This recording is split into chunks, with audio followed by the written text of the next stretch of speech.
Beware the Planet of the Apes. I really enjoyed this this new kind of relaunch of Planet of the Apes in the Marvel comic books. I read the Fall of Man storyline, which is really good, and basically does a great in between piece of the of like it's like an in between story prequel to Rise of the Planet between Rise of the Planet of the Apes and Dawn of the Planet of the Apes, and that's pretty cool. This is something different, where this is a set in the original Planet of the Apes movies, so the original ones from the 70s and 80s. Um, and this one is not as good, but I still had fun reading it. It was a quick read. I just think this storyline seems very bizarre. Because essentially essentially this takes us back to the worst Planet of the Apes movie, which is Beneath the Planet of the Apes. I'm sorry, that one is maybe not the worst, but it's one of the worst, right? I think maybe Tim Burton's movie is a little bit worse, but I really don't like it. Essentially, the storyline of this is that Cornelius and what's her name? Let's see if I can find her name. What's her name?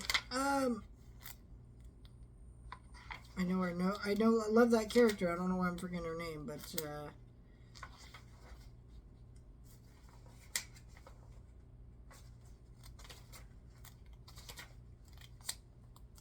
what is her name?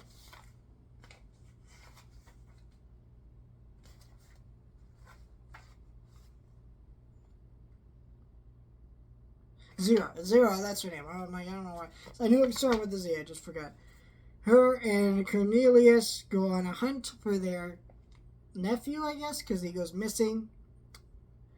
And then they find out he's been captured by the gorillas, and they meet this whole tribe of magic people, and it all ties in.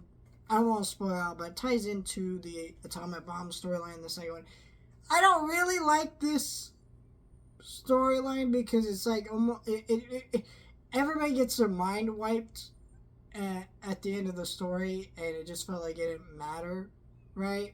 And so it's just it's kind of this odd in between story that, and magic wizard people, that's not exactly what they are, but that's basically what they are. It just felt so weird, in the same way that Beneath the Planet of the Apes was weird. It was this weird story where they're worshiping this atomic bomb, and they're mutant people. It's I don't like that. I thought that stuff was shitty, and now they're kind of going back to that. And the art in it's good. I do think the artwork is here, and there's some emotional ness to the story. And if you like the classic Planet of the Apes movies, this is fun, right? I think they do actually a great job of capturing the tone and style of those old movies in comic form. It's kind of actually super impressive, honestly. But story wise, and it just being good, it, I don't know. For me, because I love those original Planet of the Apes movies, I have fun with this. But would I recommend you read it if you're not a diehard fan of those old movies? Absolutely not.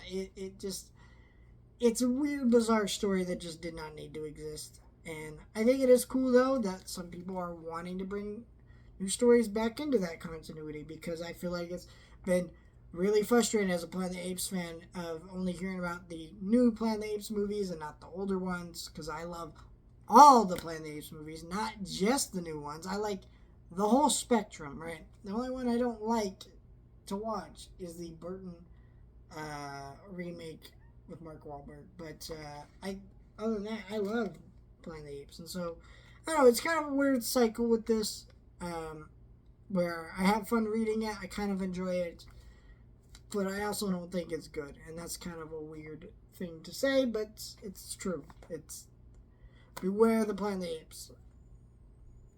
Let me know your thoughts, like, share, and subscribe.